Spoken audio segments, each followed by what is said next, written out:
So when school authorities tell a mother, as you already heard, that her son is sick and needs to be on drugs, how in the world is she to know that that is simply a lie? How is she to recognize that what experts now call attention deficit hyperactivity disorder is simply not a disease?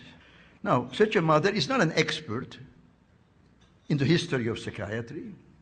She does not know that psychiatrists have, for hundreds of years, used diagnostic terms, so-called diagnostic terms, to stigmatize and control people.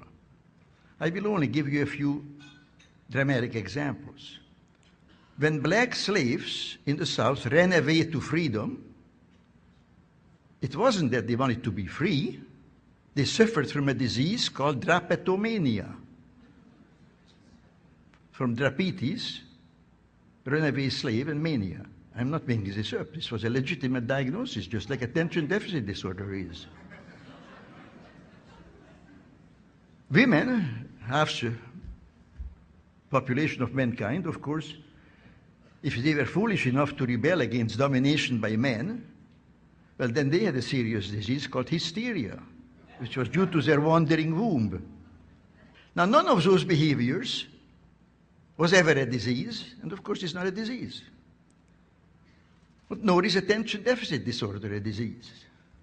No behavior or misbehavior is a disease or can be a disease. That's not what diseases are. So it doesn't matter how a child behaves. There is nothing to examine. If he's sick, then there must be some objective science to it, which can be diagnosed by physicians and objective tests. That's why as soon as you go to a doctor, they take a lot of blood and take x-rays. They don't want to hear how you behave. When I went to medical school 60 years ago, there were only a handful of mental diseases. I think there were no more than 6 or 7. Now there are more than 300. And new ones are, quotes, discovered every day. Labeling a child as mentally ill is stigmatization, not diagnosis. Giving a child a psychiatric drug is poisoning, not treatment. I have long maintained that the child psychiatrist is one of the most dangerous enemies, not only of children, but of adults, of all of us who care to the most precious and most vulnerable things in life. And those two things are children and liberty. Now I ask again, how can parents protect their children from the therapeutic state, that is, from the alliance of government and psychiatry?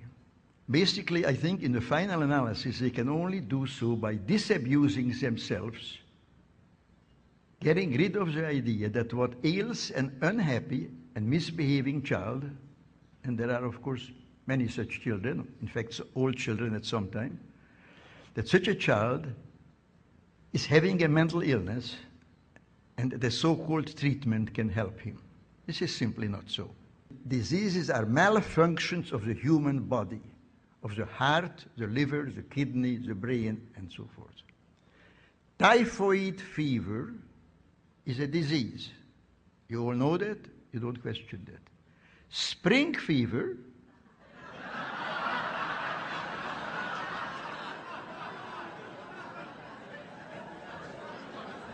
all you have to know is English. Spring fever is not a disease. Now, why not? Because we all know that it's a figure of speech, a metaphor, a little piece of poetry. Now, so are all mental diseases. Mental disease is a metaphor. The task we set ourselves to combat psychiatric coercion is important. I think it's important. You all think it's important. Not enough people think it's important. It's a noble task, a task in the pursuit of which we must, regardless of obstacles, persevere. Our conscience commands that we do no less.